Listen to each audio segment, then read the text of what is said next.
Media మిత్రులందరికీ కూడా నమస్కారాలు తెలియజేసుకుంటూ 2014 నుంచి 18 నుంచి 23 వరకు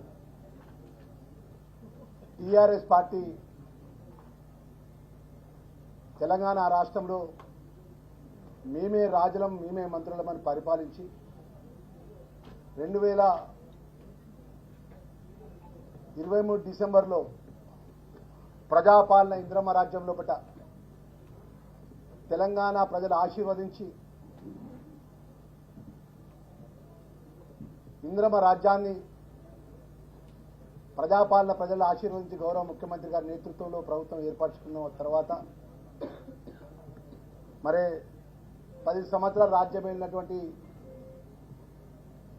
టీఆర్ఎస్ పార్టీలో మంత్రిగా పనిచేసి ఉద్యమ నాయకుడు గారి పేరు చెప్పుకున్నట్టు హరీష్ రావు గారు 18వ తారీఖు ఆయన సొంత పాంప్లెట్ నమస్తే తెలంగాణ పత్రికల లోపట ఇంకా కొన్ని పత్రికల లోపట రాష్ట్ర క్యాబినెట్లో జరిగినటువంటి విషయాలని వ్యక్తిగత ఎజెండాకు పరిమితమై వారు మాట్లాడుకోవడం జరిగింది. ప్రభుత్వంలో మంత్రులంతా కూడా పంపకాల కోసం వారి ఆధిపత్యం కోసం మాట్లాడడం జరిగిందని ముఖ్యమంత్రి గారికి ప్రభుత్వం మీద పాలన మీద పట్టు లేదని చెప్పి నోటికి ఎంత వస్తే అంత పత్రికా ముఖంగా హరీష్ రావు దండు పచ్చి అబద్ధాలతో ఆరోపణ చేసినారు. వారికి ఇచ్చిన దేవుడు ఇచ్చినటువంటి తెలంగాణ ఆశా భాషతోని 10 సార్లు ఒక అబద్ధాన్ని 10 సార్లు చెప్పి నిజం చేద్దామని యొక్క దురాలోచనతో ఏ విధంగా ప్రజాపాలన ఇంద్రమ్మ రాజ్యంలో ముఖ్యమంత్రి గారిపై ప్రభుత్వానిపై బురద జల్లాలి, క్యాబినెట్లో మాట్లాడినటువంటి విషయం లోపల పచ్చి అబద్ధాలు తెలంగాణ ప్రజలకు చెప్పే విధంగా వారు ఆరోపణ చేసి మంత్రివర్గంలో ఉన్నటువంటి ఒక బలహీన వర్గాల మంత్రివర్గం, ఒక దళితులు ఉన్నటువంటి మంత్రివర్గాన్ని అవమానపరుచుకుంటూ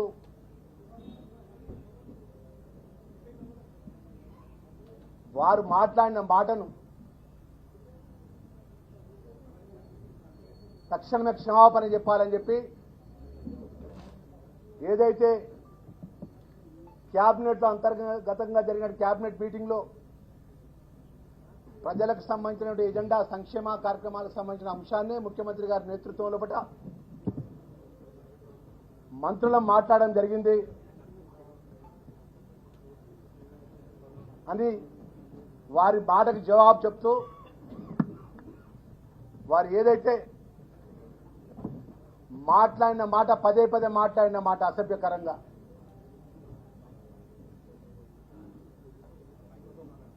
దండుపాల్యం అంటే మీరు స్టువర్ట్పూర్ దొంగల అంటున్నా. నేను మంత్రివర్గాన్ని దండుపాల్యంగా పోషిస్తున్నా కదా, మరి స్టువర్ట్పూర్ దొంగల బందిపూడి దొంగల మీరు మంత్రివర్గం 10 సంవత్సరాల రాజ్యమేలు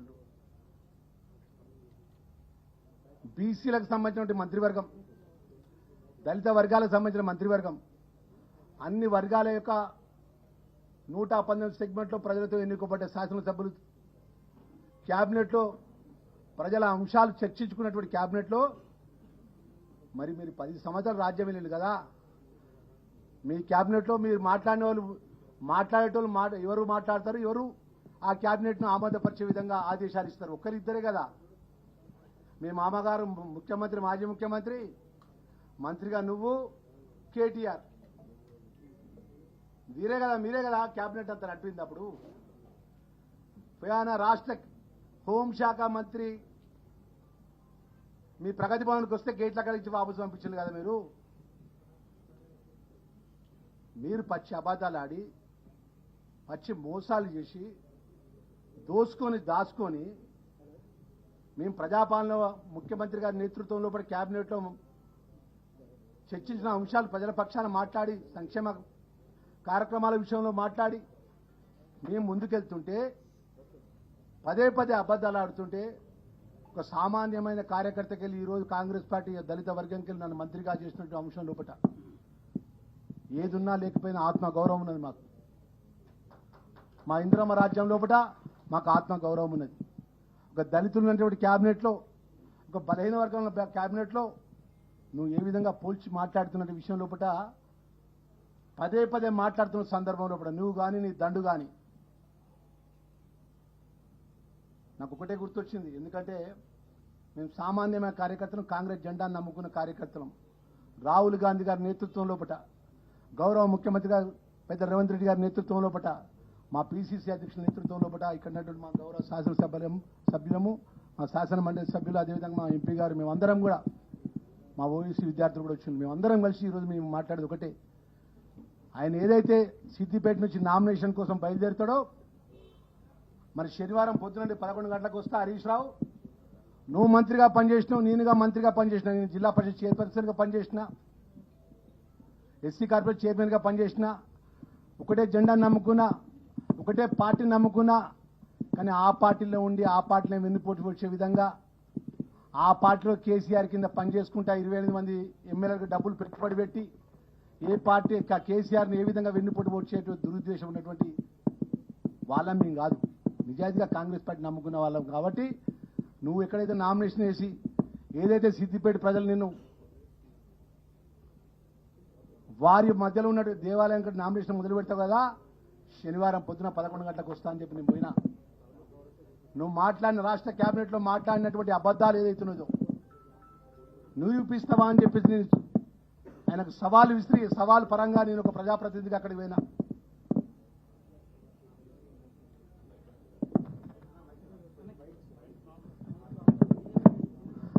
ప్రజాప్రతినిధిగా ప్రజలతో ఎన్నుకోబడ్డ నువ్వు ఏ విధంగా అయితే నీ ధర్మ సిద్దిపేట ప్రజలు ఓట్లేసినారో, నా ధర్మ ప్రజలు 2009 నుంచి ఓడినా గెలిచిన ప్రజల మధ్య ఉన్న సందర్భంలో బట్ట నన్ను ఆశీర్వదించి లక్ష్మణ సంస్థ దయతో నీ శాసనసభ ఎన్నికైతే మా రాహుల్ గాంధీ గారు, ముఖ్యమంత్రి గారు, ఒక సామాన్యమైన కార్యకర్త, మా దళిత సామాజిక వర్గానికి వచ్చి నాకు మంత్రి పదవులు ఇస్తే మా మంత్రులను, మమ్మల్ని, బీసీలను ఇస్తున్న అవమానపరిపంగా మాట్లాడతావా నువ్వు? నీకున్న అహంతోని ఒక 20 నెలల లోపటినే విషయం నక్కుకుంటా మా మీద మాట్లాడతావా? మరి మేము ఏం చేయాలి? పదే పదే అబద్ధాలుతున్న సందర్భం లోపల నువ్వు నామినేషన్ కెళ్ళి మొదలెడుతున్న నీ సిద్దిపేట దేవాలయంకి వచ్చి మాట్లాడితే తోక ముడిచినావు. చర్చకు రాలే. చర్చకు రాకేమంటావు? మా మాజీ ఎమ్మెల్యేని మంత్రిని పంపిస్తున్నా అన్నావు. ఆయన వచ్చేమన్నాడు, 11 గంటలకు మేము వస్తున్నామని చెప్పి మాట్లాడాడు. అంబేద్కర్ విగ్రహానికి కాడికి, డాక్టర్ బిఆర్ అంబేద్కర్ విగ్రహానికి హైదరాబాద్లో వస్తా అన్నాడు. 11 అయింది, 11:30 అవుతుంది. మీకు అందరం తయారున్న హరీష్ రావు వస్తాడు కావచ్చు, కేటీఆర్ వస్తాడు కావచ్చు. ఏదైతే క్యాబినెట్లో మాట్లాడిన అంశాలన్నీ కూడా ప్రజల ముందు, పత్రిక ముందు వినిపిస్తారు కావచ్చు. మేము అనుకున్నాం తోక ముడిచి ఇప్పుడే పత్రికలో మాట్లాడినారు. మా మాజీ మంత్రిని పంపిస్తా, మా మాజీ ఎమ్మెల్యేని పంపిస్తా అని మాట్లాడుతుండు. అయ్యా, ఎన్ని రోజులు మా దళితుల మీద, బీసీల మీద తుపాకులు పెట్టి ఎన్ని రోజులు మీరు కలుస్తారు? ఎన్ని రోజులు ఏదైతే మాదే నడవాలి, మాకు ఎవడు ఎదురుండద్దని మాట్లాడే అహంతోనే మాట్లాడే మాటలు ఎన్ని రోజులు ఈ విధంగా నువ్వు మెదులుతావని చెప్పి అంటున్నా. బాధ అనిపిస్తుంది హరీష్ రావు గారు. ఏది పడితే అది ముఖ్యమంత్రి గారు రేవంత్ అని మాట్లాడతావు ఏకవచనంతో. ఫస్ట్ మా పార్టీ గురించి, మా ప్రభుత్వాన్ని గురించి, మా మంత్రుల గురించి మాట్లాడే ముందు ఒకటి మీడియా ముందు ఒకసారి వచ్చి జవాబు చెప్పు. కవిత సోదరిమణి ఏదైతే కాళేశ్వరం సంబంధించినటువంటి అవినీతి విషయంలో మాట్లాడిన విషయంకు తెలంగాణ ప్రజలకు చెప్పు. కవిత సోదరిమణి 28 మంది ఎమ్మెల్యేలకు హరీష్ రావే పెట్టుబడి పెట్టి ఎమ్మెల్యేలకు ఫండింగ్ చేస్తే నేను మంత్రి పదవి ఇవ్వకుండా, ప్రమాణ స్వీకారం మంత్రి పదవి రెండోసారి ఇవ్వకుండా నేను దూరం పెట్టిన మాట వాస్తవం కాదా అంటున్నా. అది మేము మాట్లాడలే, మీ కుటుంబమే మాట్లాడింది. మీ మరదలు గారే మాట్లాడింది, కవితక్క గారే హరీష్ రావు గారి మీద. మరి ఈ విధంగా మాట్లాడుకుంటూ మా మంత్రివర్గంపై, ముఖ్యమంత్రిపై ప్రభుత్వాన్ని ఏ విధంగా మీకున్నటువంటి ఆశా భాషతోని అబద్ధాన్ని నిజం చేసే ఆలోచన తప్ప వాస్తవాలు మాట్లాడే ఒక తత్వం ఇది కాదు. ప్రజలు కర్ర కాల్చి వాత పెట్టినా కూడా సంవత్సర కాలం దాటంగానే పార్లమెంట్ ఎన్నికలు జరిగినాయి. ఈ పార్లమెంట్ ఎన్నికల్లో ఏం జరిగింది? పార్లమెంట్ ఎన్నికల రోజు మొత్తం యావత్ తెలంగాణ మీడియా సాక్ష్యం, ప్రజల సాక్ష్యం. 11-12 గంటలకల్లా టీఆర్ఎస్ వాళ్ళు అంతా బీజేపీ కోట్లేమని చెప్పిండ్రు బూతుల కాడ. మరి ఎవరు ఆదేశిస్తే చెప్పండి. బీజేపీ వాళ్ళు టీఆర్ఎస్ వాళ్ళు ఇద్దరు ఒకటి. 2014 నుంచి ఈ రోజు జరిగే పార్లమెంట్లో ఏ బిల్లుకైనా కూడా టీఆర్ఎస్ బీఆర్ఎస్ పార్టీ గతంలో ఉన్న పార్లమెంట్ సభ్యులు కానీ ఇప్పుడు రాజ్యసభ సభ్యులు కానీ వాళ్ళు సపోర్ట్గా ఉన్నారా లేరా? యథార్థమైన విషయాలు తెలంగాణ ప్రజలకు ముందు ఈ విధమైన వాస్తవాలు ఉంటే పొద్దున లేస్తే ప్రభుత్వాన్ని ఏ విధంగా బురద జల్లాలి 20 నెలలకే, ముఖ్యమంత్రిని ఏ విధంగా తప్పుడుగా మాట్లాడాలి, మంత్రివర్గాన్ని ఏ విధంగా, ఒక దళితులు బలహీన వర్గాల మంత్రివర్గాన్ని ఏ విధంగా మాట్లాడాలని చెప్పి మాట్లాడే దురుద్దేశం తప్ప మంచి ఆలోచన లేదు. ఏదేమైనా కూడా ప్రజల 20 నెలల లోపల మేము చేసినటువంటి అభివృద్ధి కార్యక్రమాల విషయం కానీ, సంక్షేమ కార్యక్రమాల విషయంలో కానీ ఇవాళ ఫలాలు ప్రజలకు అందుతున్నాయి. ఆ విధంగా పరిపాలన జరుగుతున్న సందర్భంలో పట్ల మేము ఒక ఆత్మ గౌరవం గలటువంటి వర్గంకెళ్ళి వచ్చిన వారిగా, ఒక సామాన్య కార్యకర్తకి ఈ స్థాయికి వచ్చిన వారిగా మాకు బాధ అనిపించింది. నువ్వు మాట్లాడే మాట్లాడుతా అంటే మేము 6 గ్యారంటీ పథకాల్లో 4 గ్యారంటీ పథకాలు అమలు చేసి ఇంకా 2 గ్యారంటీ పథకాలు అమలు చేసే ప్రక్రియలో ఇంకా 3 సంవత్సరాలు ప్రజలు మాకు అవకాశం ఇచ్చినారు.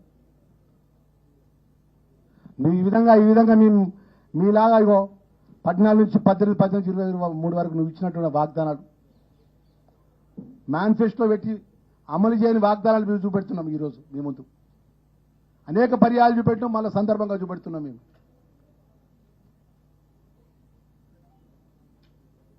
ఈరోజు నువ్వు ఉద్యమంలో పాల్గొన్నటువంటి కుటుంబాలు ఏదైతున్నాయో ఏ విధంగా నమ్మకద్రోహం చేసి కుటుంబాలు ఏ విధంగా నష్టపోయినట్టు కుటుంబాలు వాళ్ళ ఫోటోలు చూపెడుతున్నాం.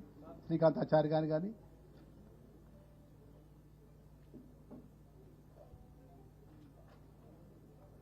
ఈ విధంగా కేర్ ఆఫ్ అడ్రస్గా ఉన్నటువంటి మీరు పరిపాలన అందించి మా దళితులను కానీ, బీసీలను కానీ, మా మైనార్టీ సోదరులను కానీ, మా గిరిజనులను కానీ అన్ని విధాలుగా ఈ తెలంగాణ ప్రజలు నష్టం చేసి ఈరోజు